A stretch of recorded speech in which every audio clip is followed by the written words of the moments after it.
Hey, it's Jordan with the Young Turks, TYT Politics, Netroots Nation, going strong, 4 o'clock. Ain't gonna lie, I've needed some alcoholic contributions. This conference is not 100% my cup of tea, so fuck the tea, I'm drinking the booze. But I'm sober, so don't worry. I'm here with Adrienne Bell, who is not drinking booze. That's right. She's running in Texas 14th District. Texas, obviously, is known as a pretty red state. However, there are progressive pockets that are starting to open up. I've seen this in other states. Alabama has some progressive uprising going on, Arkansas, Georgia. So we're starting to see progressive candidates pop up and movement around them. First of all, happy birthday. Thank you so much. Spending it with me. What part of Texas are you running in? I am running in southern Brazoria County, Jefferson County, and Galveston County. So is that like west, east, south, north? It's southeast. It's along the coast. Okay. We have 5 ports in that district, and that's the most ports of any district in the United States. So talk to me, because when I think Texas, unless you're in Austin or those kinds of things, it's pretty red. Yes. Is your district predominantly conservative? What's the gender? What's the race makeup? Okay. Well, the race makeup is 52-48%. So there's 48% minority. Texas has the reputation of being a state. Whoa, whoa, whoa. You see what's happening here? A progressive trying to run in Texas, the lights are going out on this woman, and I say it's a scandal. It's a scandal. I'm not scared. I'm not scared. Yeah, lights went out for a minute. We're okay. Keep going. We have 48% minorities in the district, and Texas has a reputation of being a state that is a non-voting state. So we have pockets where people have just not been voting, they've not been engaged. We identified a large number of people who are regular Democrats that did not vote in 2016. So our people need to be motivated to come out to the polls. They need to be talked to. They need their issues to be heard. And so that's what we're working on. It is a Republican district, but Texas is a very progressive district to me, state to me. It's not just a state of all cowboys and all cowboy boots, and it's just totally conservative. I'm a progressive. I've been a progressive all my life, and everyone that I know, and we're progressives. So we're going to do away that misnomer that all of Texas is red, and all those electoral votes that Texas holds, you're going to see it make a difference and make a change. Yeah. I think what's interesting about Texas and a lot of these southern states, Republicans have dominated the legislatures for long times. Right. Obviously, conservative. Texas, you think like big oil and gas industries. Yes. Conservative values, guns, God, all these things. But as I saw on the campaign trail, a lot of these hardcore Republicans, it wasn't as much that they loved Donald Trump. They just really didn't like Hillary Clinton, right, for whatever the reason. Right. I think a lot of it was valid, a lot of it maybe was not valid. But when you talk to them about economic issues from a progressive perspective, it's not like they run away. Right. Can you talk right. about like what kind of experience you've had talking about those issues? Yes, I am a school teacher, and I work for the largest school district in Texas. So education, the education and investing in the education of our youth and in our young folks, it's not a Democrat or Republican issue. It's an American issue. People that are hungry, 25% of children in Texas live in poverty. That is an American problem. It is not Democrat. It's not Republican. So my campaign speaks to the issues. Where our people are hurting, our people are bleeding. We've got to end mass incarceration. We have high homicides in some of our areas, but that's because of some of the social problems that we have. Lack of jobs. We have lack of programs to help people who are addicted to drugs.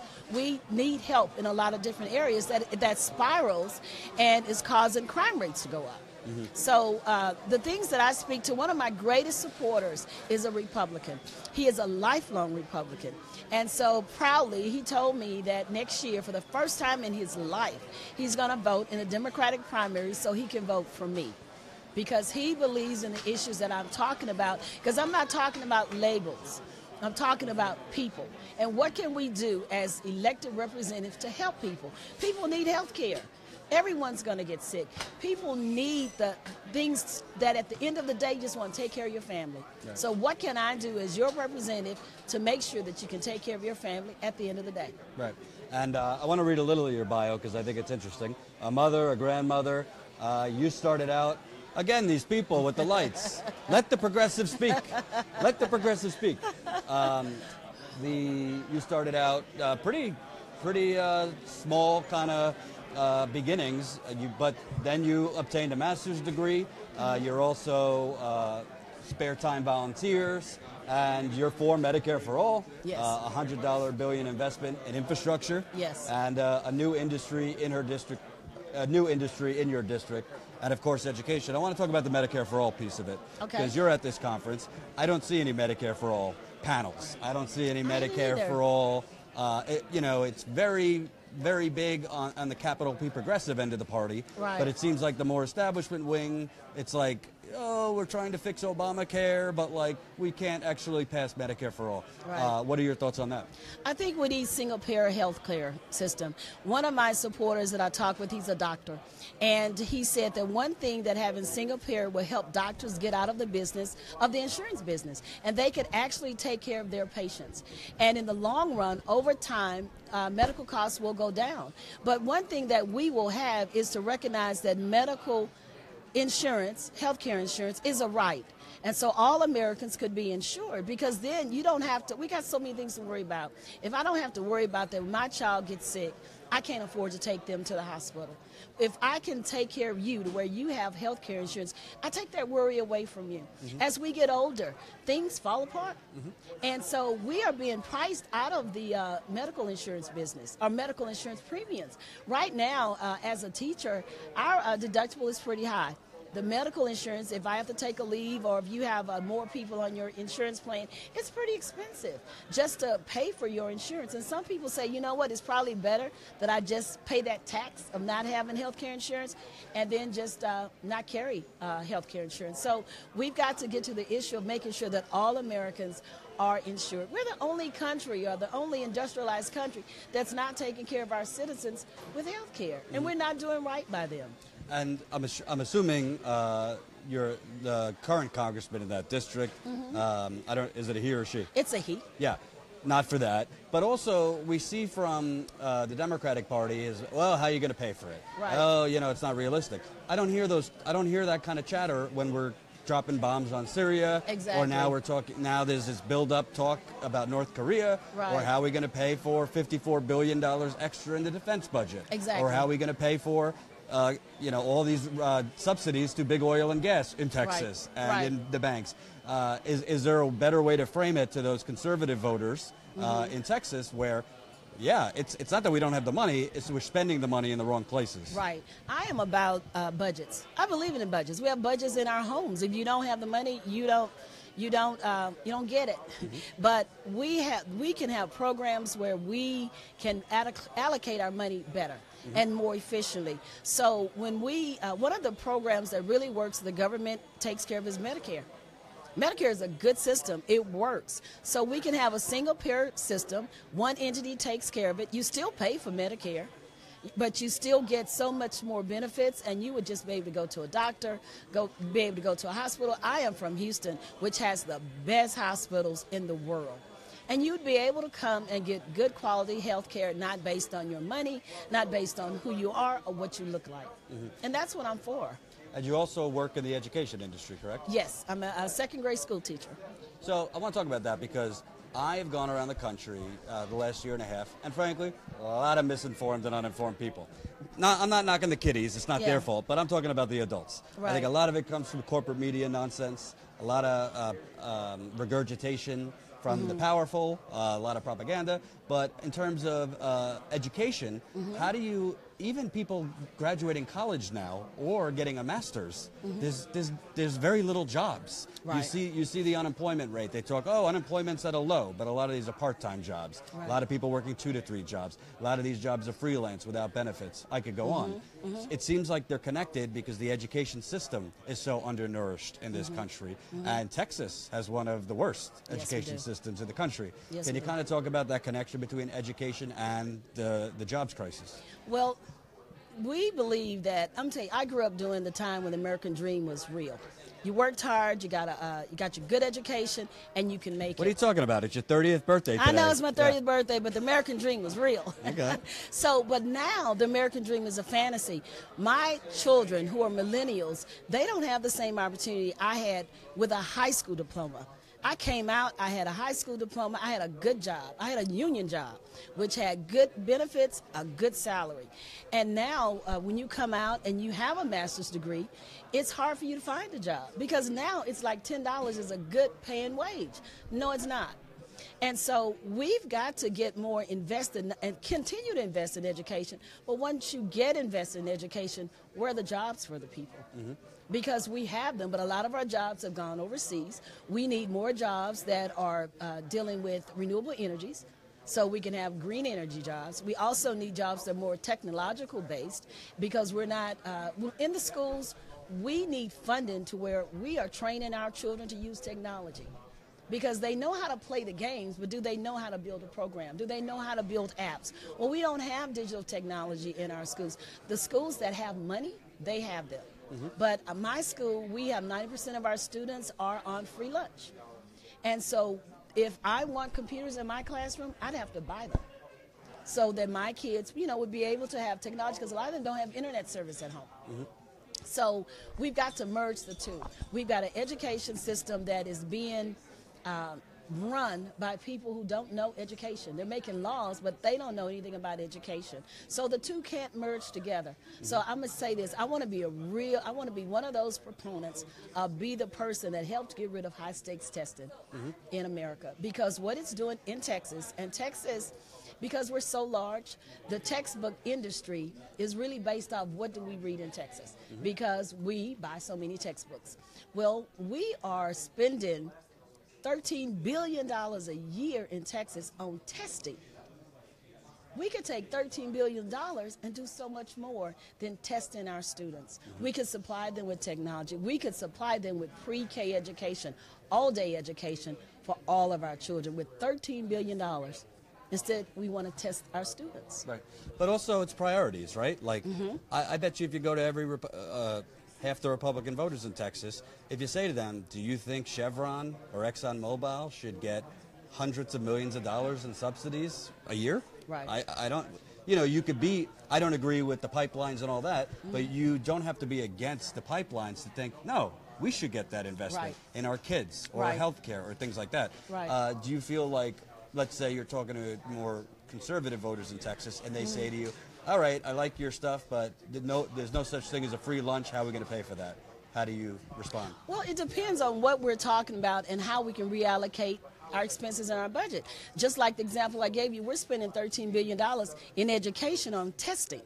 But we can't pay our teachers more money. Mm-hmm. We can't revitalize schools that are broken down because we are too focused on high testing. Mm-hmm. And not only with the testing, we have a few companies that are really making money on the test. And they're not educators who are writing the test. So we have a situation in Texas City. And Valero won, I don't know if they won it, they protested their property taxes. Well, the school district has to pay them back $5 million. That's a lot of money coming from a school district that's already struggling. Mm-hmm. So where are our priorities? Of how do we educate our children, how do we invest in education. And when I really have conversations with people about education, we agree on education. We agree if you're conservative or if you're liberal, we want our children to be educated. Mm-hmm. We want ourselves to be educated because we know that's a foundation of a great society, is education. Yeah. So it's something that we can agree on. So we have to just look at what kind of items do we have in our budget that we can't eliminate, because there's always something that could be eliminated. I don't believe that we solve problems by just throwing money with programs. But I believe we solve problems by having programs that are beneficial to the community, by partnering with programs that are in the community that's already working. Mm-hmm. There's a program in Beaumont. Beaumont's having a lot of homicides, and it's called Stop the Violence, because we recognize the community has to get involved to stop the violence that's going on. Well, we can go in with an organization like that and partner with them because they're in the community. They know what's going on. They live in the community, and help them solve the problems that's going on in the community. And that wouldn't be a waste of money. Instead of inventing a program in D.C., we have no clue if it's going to work. but to actually partner with, have community partners to make sure that we can do the best thing we can do with our dollars. And I want to ask you about African Americans and progressives, because I feel like there was this myth that went out that Bernie Sanders couldn't connect with African Americans, but it was less about race and more about age. Younger African Americans really liked Bernie Sanders. Older African American women, especially, voted for Hillary Clinton. Right. Men as well. It was more an age thing. But I see younger African Americans and now more middle aged really moving over to more progressive policies because the neoliberal policies and more establishment policies haven't exactly been sending in money for job investment or infrastructure or education and things like that. Can you talk about, because your district that you're running in 48% minority, are you seeing more of a progressive gravitation among minorities? And how do you think you could help? Because I got to be honest, I think, God bless him, I don't think President Obama did that much for African Americans. And I think a lot of these black governors maybe tried around the edges, but there needs to be radical investment in these cities. Yes. In order to make change, and my daughter, she gave me this advice. She said, in order for me to be new, I have to be new and bring something new. And we've got to do something radical because our neighborhoods are bleeding. African American neighborhoods are bleeding. And when you look at one of the complaints that we have as an African American who was a part of campaign leadership is that money is not put into the African American communities from the national campaigns. Hillary Clinton did not invest heavily in African American communities in Texas. So you cannot sit back and say, oh, wow, African Americans didn't vote for us. Well, you didn't go talk to them. You take our vote for granted because we vote over 90% as a Democrat anyway, but we still want to be talked to. We still want you to know what our issues are. The progressive movement cannot be seen as a white progressive movement. It has to be seen as a movement that's all inclusive. And so therefore you're going to get all the different ages because we believe in what the people need. And just not what the representative wants to give us. When we have representatives who want you to have town halls, how do you know what I need when you never come talk to me? Because we don't have the same friends. So we need to make sure that the progressive movement continues to grow and grows to include people. So I'm seeing more people because I am middle-aged. So when I go out and talk about things, and let's face it, African Americans, we've been progressive all our lives. We had to fight all of our lives. And everything, we're still fighting, and we will fight until we leave here. But I'm fighting for my grandchildren and my children's children, so they won't have to fight as hard. And when they look at me and they say, well, grandmother, what did you do in that Trump era? I can say, you know what? I fought. I gave it all I had. Preach. So that's what I'm trying to do. Lastly, this is a big question. So I've been to North Carolina and a few other places. They say that Texas barbecue is not that great compared to what they have to offer. Ty and I had some really good barbecue in North Carolina, and they were talking smack about Texas barbecue. I want to know. No. So the barbecue we had in North Carolina was Texas barbecue. Oh, that's right. It was Texas barbecue, and then because I guess North Carolina used vinegar. Oh, wow. Okay. So they had some that was vinegar, but it was Texas. I want to know, where do I get good barbecue? I'm gaining a few pounds, but I'm going back to Texas in a little bit. Okay. I've got I'm not plugging anyone at all. Feel But free. Texas, we have some of the best food in Houston. And I grew up in Houston, grew up on the south side of Houston in South Park. And so we're from the hood. And we used to have barbecue places all up and down Martin Luther King because we love barbecue. But I'll tell you this, if you ever go to a barbecue place and you can't smell it when you drive up, it's not barbecue. You got to be able to smell it. You got to see the smoke. And you say, barbecue. And that's how you go. He had a huge barbecue pit in the parking lot. I was like, that's what we did. That's where you go. That's where you go. We've got a place in Freeport. I went the other day, and he gets up every morning. He starts barbecuing at 2 o'clock. In the morning? In the morning, Oh. every day. Damn. He barbecues, and it is like Plug him. What's his great. name? Sister White's in Freeport. And they only serve during lunchtime because they only have to. There is no barbecue outside of Texas. I'm sorry. All right, that's fine. I'm sorry. There's no seafood outside of Texas. Well, it's our I'm birthday, sorry. so we're There's going out no for Mexican barbecue, food outside booze. of Texas. That's not true. And there's some, we got the best. LA's not that good. We got no. Anyway, where could people find out more about you? Okay, my website is bell2018.com. That's BELL 218.com. You can follow me on Twitter at ADRBELL. And then also I'm on Instagram at ADRBELL2018. And I assume you're not exactly having money pour in from the oil companies and the banks. So this is a people's movement, your campaign? I need the people to make it rain. Yeah. You need the people to make it rain. Well, you know what? I'm a journalist. I try not to donate to candidates. I don't tell the viewers what to do. But I like this. I like this woman. I think she's genuine. She's a grandmother. She's a mother. She's an educator. She looks fantastic. Like and more importantly, I don't think, forget Democratic Party purity, until you start talking to these red districts, which Bernie Sanders has been doing. Right. Been down to Mississippi. He's been down to Alabama. He's been to Missouri, I believe. He's been to a bunch of Republican places. I have been to many, many Trump rallies. I'm in therapy for it. And let me tell you something. There's a lot of Republicans that said to me if they weren't voting for Donald Trump, they would have voted for Bernie Sanders. So they might be kooky in some other ways, but on economics, they believe in progressivism. Don't forget, Donald Trump, a con man, won largely in Michigan and these other places on saying he was going to get rid of NAFTA. Okay? So progressivism crosses party lines, and if you have the right messengers, it could work. Thank you very much. Thank you. Thank you for having me.